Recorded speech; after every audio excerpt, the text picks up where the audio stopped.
어린이 주일 예배 설교를 준비하면서 특별히 우리 어린이들에게 어떤 선물을 줘야 할지, 또 어떤 또 기쁨의 잔치를 또 열어줘야 할지, 오늘 특별히 우리 어린이들을 주님께서 섬기셨던 것처럼 우리도 가장 낮은 자를 섬길 수 있는 마음으로 오늘 주일을 함께 보내셨으면 좋겠습니다. 제가 어린이 주일 설교를 준비하면서 어린이들을 참 많이 생각해 봤습니다. 요즘 시대를 살아가는 어린이들이 정말 어려운 것 같습니다. 마스크는 마스크대로 써야 되고 학교도 제대로 다닐 수 없고, 특별히 2020년도에 입학한 학생들은 자기 친구가 누구인지도 모른 채 1년이 지나갔다고 합니다. 이러한 일들의 연속성에서 우리 어린아이들을 생각하면 참 마음이 아픕니다. 저희 아이들인 하민이, 하준이도 제가 그런 이야기를 들었습니다. 어린이집에서 항상 마스크를 쓰고 있어야 된다. 아이들이 9시에 어린이집에 가거든요. 그러면 4시 하원까지 계속 마스크를 쓰고 있다고 합니다. 밥 먹을 시간만 빼고는 계속 써야 된다고 합니다. 그런 것들을 보면서 또 한 가지 우려는, 아이들이 입을 보고 언어를 배워야 할 텐데 또 입을 보지 못하는 시대 속에서 우리 아이들이 자라남에 또 마음이 아픕니다. 근데 이 마음 아픈 것도 제가 반성을 했습니다. 저번 주에 우리 유동수 장로님, 우리 따님인 우리 유나 결혼식에 제가 참여했는데, 우리 유리자매의 딸인 우리 은혜, 이렇게 아기가 이렇게 있었는데, 그 아기도 마스크를 씌워놓고 있더라고요. 그래서 이거 정말 너무 힘들겠다. 그래서 어떻게 아기가 이렇게 마스크를 쓰고 있어요? 라고 물어봤더니 마스크 안에 쪽쪽이가 들어있더라고요. 그래서 제가 경악을 했습니다. 이런 방법도 있구나. 그게 그렇게 제품이 나오나 봐요. 그래서 봤더니 마스크 안에 쪽쪽이를 물면서 마스크를 쓰고 있더라고요. 그걸 보면서 참 마음이 한편으로는 참 아프고, 우리 아이들이 어린이집에서 마스크 쓰는 건 또 아무것도 아니구나 생각이 들 정도로 참 어린아이들의 인생을 바라보니 참 미안하기도 하고 참 그렇습니다. 우리가 참 어른됨으로써 우리 아이들이 조금 더 나은 세상 속에서 살아가게 해야 되는 것은 우리 어른들의 책임인 것 같습니다. 우리가 오늘 말씀들을 통해서 우리 아이들을 어떻게 이 세상에서 길러내고, 우리 아이들이 어떠한 삶을, 우리 기독교적인 세계관을 가지고 살았으면 좋겠는지를 함께 들여다봤으면 좋겠습니다. 오늘 말씀은 제자입니까라는 제목과 같이 오늘 우리가 읽은 말씀에서 제자됨에 대해서 함께 배우고, 우리 아이들이 예수님의 제자로 성장할 수 있도록 함께 말씀을 들었으면 좋겠습니다. 오늘 우리가 읽었었던 요한복음 15장 1절부터 27절의 말씀은 고별 강화라고 말씀합니다. 고별 강화라는 것은 예수님이 죽으시기 전에 마지막으로 강해하셨던 말씀입니다. 그래서 우리는 이 말씀을 단지 죽으심 직전에 말씀하신 말씀 정도가 아니라, 예수님이 죽기 전에 유언처럼 말씀하셨으면 얼마나 중요한 말씀일지 생각해 보며 읽어야 할 말씀일 것 같습니다. 이 고별 강화의 사실 핵심은 그렇습니다. 하나됨입니다. 예수님은 자신이 이 땅에서 죽으시고 부활하셔서 하늘에 올라가시는 승천 이후에 제자들이 분열되어질까봐, 제자들이 이방인들과 유대인들로 나뉘어져 교회가 깨어질까봐 제자들에게 미리서 당부하신 말씀인 것 같습니다. 이 땅에서 너희들은 내 계명을 지켜라. 그 계명은 서로 사랑이다. 그 서로 사랑을 붙들고 이 땅에서 내가 없어도 너희들은 한 가족과 같이 형제됨과 자매됨을 누리면서 이 땅에서 버티며 살아라 라고 유언하신 말씀입니다. 근데 오늘은 이 말씀에서 우리는 제자됨에 대해서 집중하여서 말씀을 들었으면 좋겠습니다. 말씀의 시작은 그렇습니다. 요한복음 15장 1절부터 2절에 예수님은 비유로 말씀하십니다. 나는 참 포도나무다. 예수님 자신을 참 포도나무로 비유하십니다. 그리고 자신의 아버지인 하나님을 농부라 말씀하십니다. 예수님이 포도나무, 하나님이 농부이십니다. 그리고 말씀하십니다. 물은 내게 붙어있어 열매를 맺지 아니하는 가지는, 여기서 가지는 바로 우리 제자들일 것입니다. 아버지께서 그것을 제거해 버리시고 물은 열매를 맺는 가지는 더 열매를 맺게 하려 하여 그것을 깨끗게 하시느니라. 예수님께서 이렇게 말씀하시는 겁니다. 가지가 포도나무에 붙어 있는데 열매를 맺지 아니하는 가지는 아버지인 농부가 그것을 제거해 버리실 것이다 라고 말씀하시는 겁니다. 이것은 분명한 사실을 말하는 것 같습니다. 나는 가지입니다 라고 말해봐야 소용없다는 것입니다. 가지임을, 내가 예수님과 함께 붙어있는 가지임을 증명하는 것은 내가 가지입니다 라는 고백이 아니라 열매를 맺어야 한다는 것입니다. 여기서 우리는 중요한 사실 한 가지를 알 수가 있습니다. 예수님께서 제자들을 부르실 때의 특징입니다.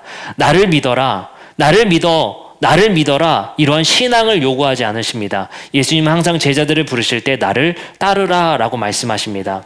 다시 말하면 예수님의 제자됨은 단순히 신앙의 고백이 아니라 제자됨을 의미합니다. 단순히 예수님을 믿는 것이 아닙니다. 그의 말씀에 따라 삶을 살아가는 제자됨을 말씀하십니다.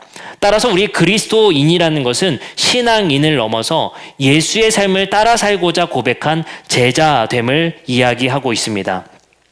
계속해서 이어서 말씀하십니다. 요한복음 15장 7절에 예수님께서는 그러면 열매를 맺는 가지는 어떤 가지인가를 이렇게 말씀하십니다. 너희가 내 안에 거하고 내 말이 너희 안에 거하면 무엇이든지 원하는 대로 구하라. 그리하면 이루리라 말씀하십니다. 이 말씀 전에 4절에는 이렇게 말합니다. 내 안에 거하라. 나도 너희 안에 거하리라. 가지가 포도나무에 붙어 있지 아니하면 스스로 열매를 맺을 수 없다라고 말씀하십니다. 여기서 중요한 한 가지 원칙을 말씀하시죠. 내 안에 거하라. 나도 너희 안에 거하겠다. 쉽게 말하면 이런 겁니다. 예수님 안에 우리가 거하면 예수님도 우리 안에 거해 주시겠다 말씀하십니다. 저는 이 말씀을 읽으면서 잠시 멈추어 생각해 봤습니다. 예수님 안에 거한다는 것이 무엇을 말하는 것인가? 예수님이 어떻게 이렇게 통과 같은 존재가 아니잖아요. 우리 통 안에 들어간다라는 개념이 아니지 않겠습니까? 커다란 드럼통인데 그 안에 들어갈 수 없지 않습니까? 내 아이들을 아무리 사랑해도 내 안에 집어넣을 수는 없지 않습니까? 그럼 도대체 예수님은 내 안에 거하라, 나도 너희 안에 거하겠다. 어떻게 거하라라고 말씀하시는 걸까요? 7절에 이렇게 말씀하십니다. 너희가 내 안에 거하고 내 말이 너희 안에 거하면, 예수님이 그 안에 거하라라고 말씀하시는 것은 예수님 그 본체가 거하시는 것이 아니라 예수님이 하신 말씀이 거하라는 것입니다. 예수님께서는 우리에게 이렇게 당부하시는 겁니다. 너희는 가지라. 그래서 내 안에 거해야 되는데 그것이 거하는 것은 바로 내 말이 너희 안에 항상 거해야 한다. 그러면 너희가 열매를 맺을 것이다 라고 말을 합니다. 그리고 8절에 이렇게 이어서 말합니다. 너희가 열매를 많이 맺으면 내 아버지께서 영광을 받으실 것이요 너희는 내 제자가 되리라. 중요한 말씀, 오늘 제목과 같은 말씀입니다. 예수님의 말씀이 우리 안에 거해서 우리가 열매를 맺게 되면 비로소 우리는 제자됨을 인정받게 됩니다. 우리의 제자됨이란 단순히 예수를 믿는 것이 아니라 신앙으로 쫓는 삶이 아니라 우리가 예수의 제자 된다는 것은 그의 삶의 열매를 우리가 맺어 산다는 것입니다. 그러면 우리가 이 말씀을 조금 더 깊게 살펴보았으면 좋겠습니다. 예수님의 말씀이 우리 안에 거한다는 것은 곧 그의 삶과 그의 가치, 그의 계명, 그의 법이 우리 안에 거함을 통해 우리는 우리의 삶 속에서 예수님이 말씀하신 바를 지키고 그것을 자연스럽게 삶으로 이루어내야 합니다. 갈라디아서 2장 20절에서 이렇게 말씀하십니다. 내가 그리스도와 함께 십자가에 못 박혔나니 그런즉 이제는 내가 사는 것이 아니요 오직 내 안에 그리스도께서 사시는 것이라. 이것도 마찬가지겠죠. 예수가 내 안에 직접 거하는 것이 아니라 예수님의 말씀이 우리 안에 거함을 통해 이제는 마치 내가 예수님의 삶을 살아가듯이 살아가는 것이다. 이것을 우리는 작은 예수됨, 제자됨이라고 표현할 수 있을 것 같습니다. 제자됨이라는 것은 우리가 예수님을 쫓는 것을 넘어서 예수 그 자체가 되기까지 삶을 살아내는 것입니다. 자연스럽게 예수님의 삶을 우리 안에 구현할 때까지의 삶을 살아내는 것입니다. 여기서 우리는 한 가지 살펴볼 것이 있습니다. 예수님의 말씀이 우리 안에 거한다는 것, 예수님의 법이 우리 안에 거한다는 것을 살펴볼 때 성경에서 말하는 법의 특징 한 가지를 봤으면 좋겠습니다. 출애굽기 20장 1절부터 2절에서 우리의 신인 하나님께서 말씀을 하실 때 이렇게 말씀하십니다. 십계명을 주시기 전입니다. 이렇게 말씀하십니다. 하나님이 이 모든 말씀으로 말씀하여 이르시되, 이것이 굉장히 중요한 우리 기독교의 법을 주실 때의 특징입니다. 하나님이 이 모든 말씀으로 말씀하여 이르시되, 어느 법이나 하나님께서 주시는 법 앞에는 하나님이 주셨다라는 말씀을 꼭 붙이게 됩니다. 이게 왜 큰 특징이냐? 고대의 법 중 함무라비 법을 살펴보면 우리는 이 특징 특징을 알 수가 있습니다. 성경과 비슷한 시대에 쓰여진 함무라비 법전에서는 이렇게 말합니다. 그때 아누와 벨은 신을 경외하는 나 함무라비의 이름을 불러 이 땅 가운데에 정의와 규율을 세우도록 약한 자, 악을 행하는 자를 섬멸하도록 했다. 어떤 차이가 있을까요? 함무라비 법전에서는 함무라비라는 왕이 강조되게 됩니다. 이 법의 권위는 함무라비에 있다라는 것을 강조합니다. 하지만 성경에서 하나님이 주시는 법은 꼭 모세에게 권위를 주시지 않고 그것을 전달받은 자에게 권위를 전혀 주시지 않고 그것을 전달한 주신 자 바로 하나님이 이 법을 주셨다라고 강조한다라는 사실입니다. 그러면 이 성경에서 하나님인 신이 주시는 법이라는 사실을 강조했을 때 우리가 생각할 수 있는 것은 무엇이 될까요?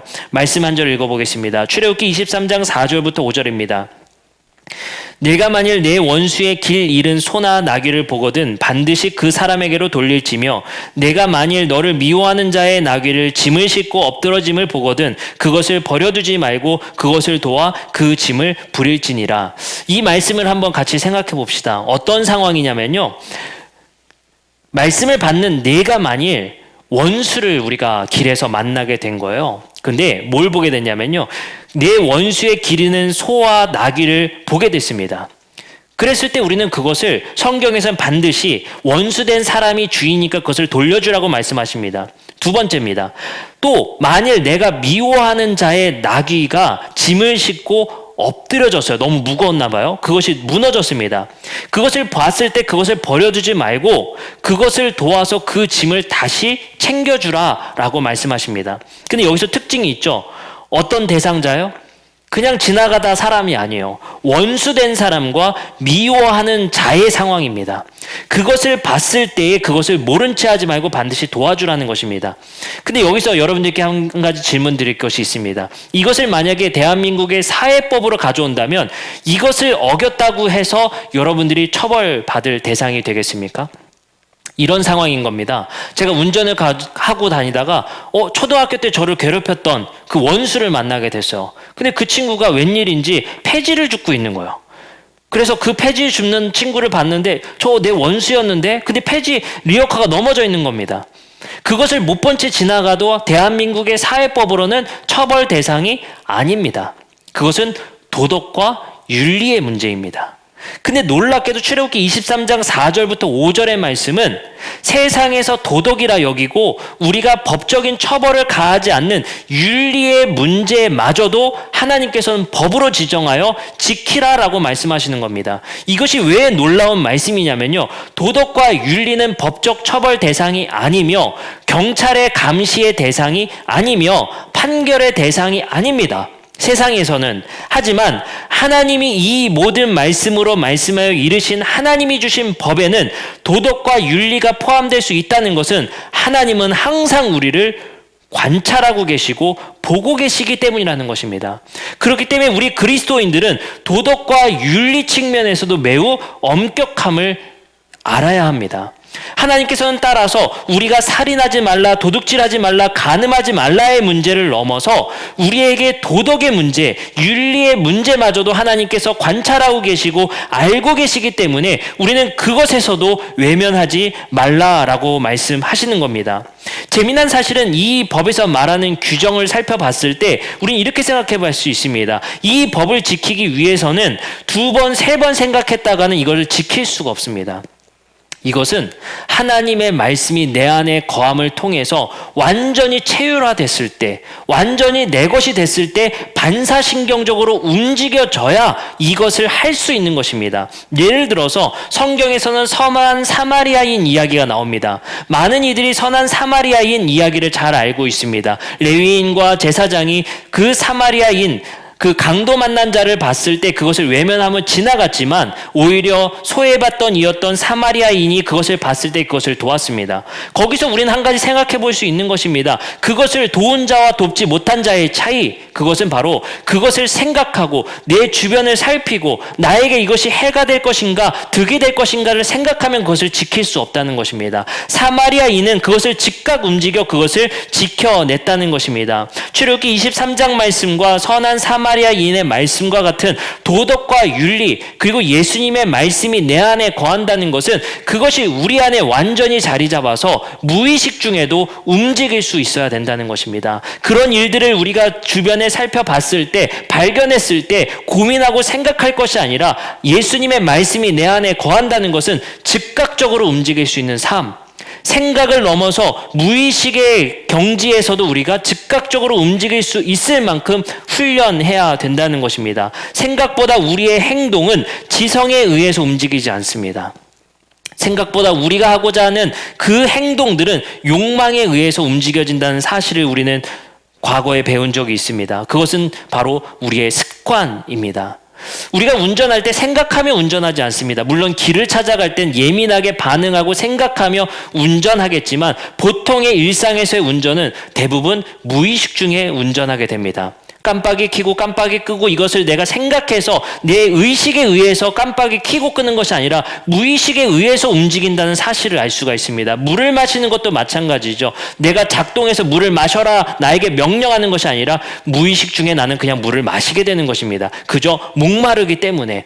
의식의 명령에 따라 인간이 움직이지 않는다는 사실은 많은 증거들을 통해서도 우리는 알 수 있습니다. 따라서 그리스도인들이 움직임을 통해 행동하는 것, 주님의 말씀이 내 안에 거해서 완전히 연합되는 것은 무의식의 삶 속에서도 주님의 말씀을 우리가 지키며 살아갈 수 있도록 우리가 훈련해야 된다는 것입니다.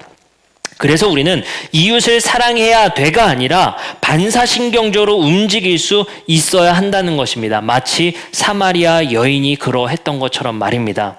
제가 그래서 이런 생각을 한번 가져본 적이 있습니다. 제가 우리 더드림교회에 처음 와서 참 제가 감명받았던 것이 있습니다. 뭐냐면 우리 정상은 성도님이 우리 교회에 처음 딱 오셨을 때요. 근데 그때 이제 새신자 소개하고 우리 이제 박근주 장로님이 우리 아이들이 너무 귀여워서 이렇게 보시더라고요. 그러더니 지갑에서 용돈을 꺼내서 탁 주시는 거예요. 그 제가 보면서 마음속에 생각을 했습니다. 아, 저게 습관이 되셨구나. 내가 정말 좋아하는 아이 보면 탁 줄 수 있는, 저 같으면 몇 번 고민해봤을 것 같아요. 내 지갑에 1,000원짜리인가 10,000원짜리인가 어떻게 의식하며 줄까 고민을 해봤을 텐데 그것을 의식하지 않고 죽으시는 그게 습관인 것 같습니다. 그런 무의식의 영역 속에서 우리가 사람들을 돌아봐야 된다는 것입니다. 전 요즘에 여러분들 앞에서 회개하고 반성하는 것은 나름대로 내 자신의 핑계를 삼으며 살아가는 것이 있습니다. 어려운 사람을 길에서 마주하게 되죠. 그러면 생각합니다. 그래, 난 카드밖에 없어. 주고 싶은데 아쉽게도 난 카드밖에 없어. 그래서 저는 이번에 작정하기로 했습니다. 적어도 5만 원 정도는 항상 1,000원짜리든 10,000원짜리든 바꿔서 가지고 다녀야겠다. 내 좋은 핑계가 아니라 내가 의식해서 생각하면 우리는 자꾸만 합리화시키고 안 하고자 몸부림치게 되어 있습니다. 선한 일을 하기 위해 애쓰는 인간이 아니라 그 일로부터 피하고자 애쓰는 것이 바로 인간입니다. 우리는 그렇기 때문에 그러한 일들을 하기가 참 어려워지는 것 같습니다. 그러하기 때문에 우리는 바울 사도와 같이 내가 달려갈 길을 위해서 훈련하는 것 같이 표대를 향해 나아가기 위해 훈련하는 것 같이 우리는 항상 우리의 몸을 연단하고 훈련해야 될 것 같습니다. 그것이 우리 교회에서 우리 아이들에게 가르쳐야 할 일인 것 같습니다. 하나님을 믿는 자들은 누가 보지 않아도 우리는 그 도덕과 윤리를 지켜야 됨을 알려주고 그 도덕과 윤리의 삶을 살아가기 위해서 주님의 말씀이 내 안에 거해야 할 것인데 그것은 우리가 그 말씀이 우리 안에 작동하기 위해 훈련해야 한다. 그리고 연습해야 된다는 것입니다. 주는 연습을 해야 줄 수 있는 것입니다. 줘야지. 목사님이 오늘 이웃 사랑해라 했어. 그래, 지식적으로 나 오늘 완벽히 이해했어. 나 오늘 공부했어. 그런다고 주어지지 않습니다. 주는 거는 연습해야 됩니다. 처음에는 굉장히 부자연스러울 수 있을 것 같아요. 아까 제가 말한 것처럼 뒤적뒤적 하면서 이게 그래도 1,000원으로 해야 될까? 굉장히 부자연스러울 수 있을 것 같습니다. 하지만 그것이 우리 안에 자연스럽게 일어날 수 있도록 어려운 이웃을 우리가 길을 가다가 봤을 때 사마리아인과 같이 자연스럽게 그를 일으켜 세울 수 있도록 우리 안에 어려운 일을 발견했을 때 자연스럽게 우리의 지갑을 열 수 있도록 이 자연스러움이라는 것은 우리 안에 주님의 말씀이 움직일 수 있도록 연습해야 합니다. 그래서 우리 교회는 우리 아이들에게 이런 연습이 이루어지고 우리 성도님들도 이웃을 바라보고 찾고 돕는 것에 연습될 수 있는, 그리고 그것을 습관되어질 수 있는 우리 모두가 되기를 주님의 이름으로 축복합니다. 기도하시겠습니다.